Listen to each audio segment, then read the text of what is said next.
I see plenty of people coming here telling me about their liberal or their conservative politics back home. And my answer is always the same. Is I don't give a about the politics back home. That's why I'm here. You know, creating for the internet, if you're an elder millennial, young Gen Xer, if you're someone sort of born in the early 80s, late 70s, it's just the new thing. Content and YouTube is like a legitimate, profitable side hustle. You can earn, not a crazy living, but you can definitely make $1,000, $2,000 online. There's so many ways you can make $1,000 US online or $2,000 US online. So $1,000, I was making $1,000 a month on the side hustles in Toronto, but that $1,000 didn't buy anything. Like, why, in your opinion, why do you think so many people from Western countries are trying to like leave to go to countries that like Southeast Asia and South America? Why are so many people? It's funny because sometimes it's like they're trying to get in, but we're trying to get out. Yeah, it's like, I mean, yeah, my wife's family is like that, right? Like my wife's family have family where you're from Atlanta, right? And they, of course, the dream for a lot of people in East Asia is still to go to America, to go to Canada, to go to Western Europe. I think the reason, though, to answer your question, why so many people in North America, because that's what I really know. You know, I lived in Toronto, New York, San Francisco. Why they're leaving? It's a combo of, one, the cost of living, the fact that like the cost of just living an average style life, I think has exploded in North America in the last generation or so. You know, really like what your parents or my parents could afford on whatever their sort of average income was in a Toronto or Atlanta versus what you can afford in Toronto or Atlanta on the average income now, deteriorated. I just know that, right? Like I just know that that's statistically that's true. You can't buy a nice, decent house and raise 2 kids in a Toronto or an Atlanta on an average $60,000 income anymore. You can't do that. You got to take on $1 million of debt. You have to take on a huge liability and pay the bank for 30 years. And then the combination thing, I don't think it's like any one politician or political group, but I think that people's mindsets were changed by COVID. As someone who's traveled for way longer than that, who's been doing this for 15 years, I have seen in the last 5 years, I think a different sort of like group of people, a different demographic of people consider moving abroad now because of the various kinds of like lockdowns and things that we saw happen. You know, like it's not like a YOLO, but it's definitely like a push factor, right? Like more people think about leaving because they have less faith or trust in the way the countries in the West are run. Okay. I don't think that's any like red, blue, liberal, conservative. No, that. I think it's just in general, you know? Because I see plenty of people coming here telling me about their liberal or their conservative politics back home. And my answer is always the same. Is I don't give a about the politics back home. That's why I'm here.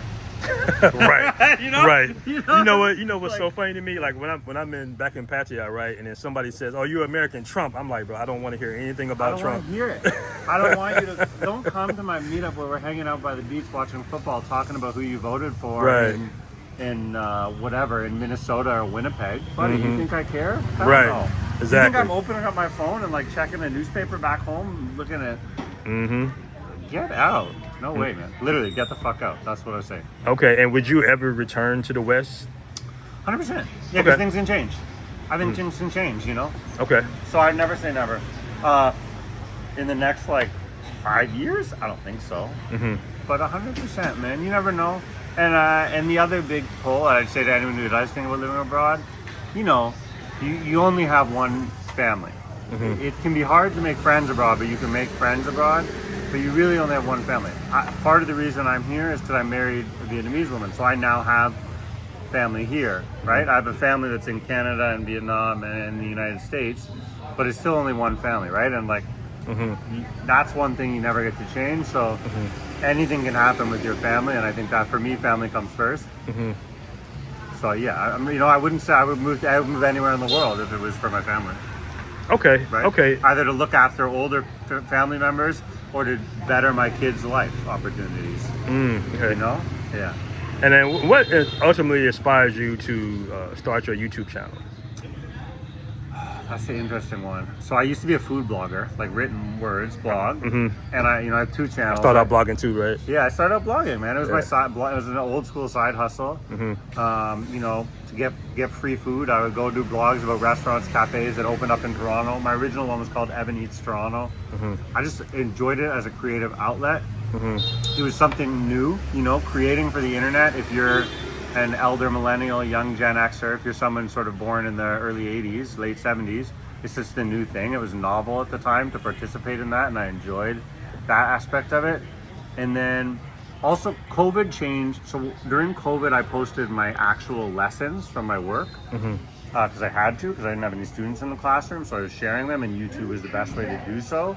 And that opened up my eyes to content and YouTube as like a legitimate, profitable side hustle. Because you can earn not a crazy living, but you can definitely make $1,000, $2,000 online. There's so many ways you can make $1,000 US online or $2,000 US online.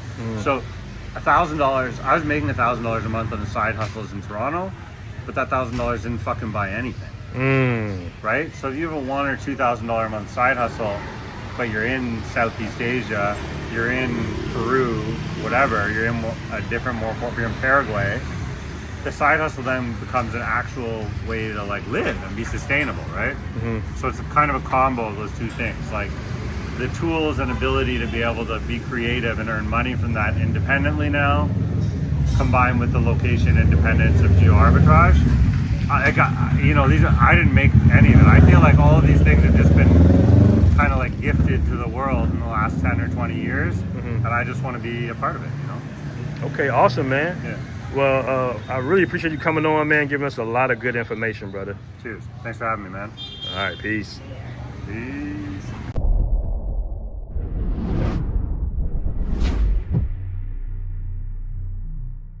There's a little bar called Scallywag.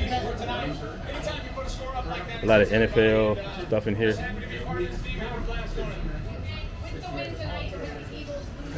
Ready? Oh yeah, let's do it. You guys are wearing a coat? Maybe I'll bring my coat just in case. Sorry, fucking. Sorry, brother. See you in a few hours, yeah? What's the best months to come here when it's... When the best when, right? You can come on July, August. Okay. Yeah, until September. It's sunny. Okay. Sunny or maybe yeah.